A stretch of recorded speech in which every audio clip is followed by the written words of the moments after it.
Live from the world's capital markets, here are the latest financial headlines brought to you by News Factory. Hello and welcome to our daily financial outlook. Stay with us for more market headlines.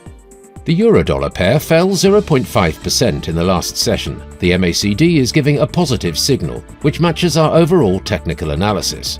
The euro-dollar pair fell 0.5% in the last session. The MACD is giving a positive signal, which matches our overall technical analysis. The pound fell 0.8% against the dollar in the last trading session. The ROC is giving a negative signal. The Aussie-dollar pair plummeted 1.6% in the last session. The MACD is giving a negative signal. Coming up, our chief analyst's choices for today. The global economy is to grow 2.8% in 2023, as the Chinese economy is expected to expand 4.6% next year, according to forecasts made by the International Finance Forum 2022 Global Finance and Development Report released at the IFF 2022 annual meeting.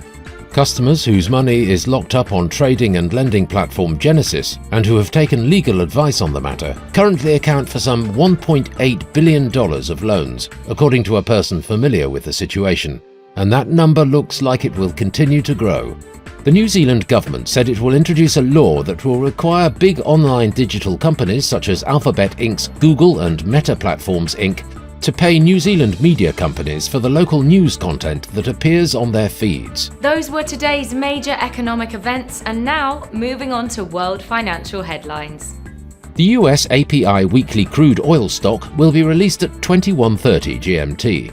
Australia's RBA interest rate decision at 03:30 GMT. The Eurozone's ECOFIN meeting at 0700 hours GMT. The UK's BRC like-for-like retail sales will be released at 0 hours and 1 minute GMT.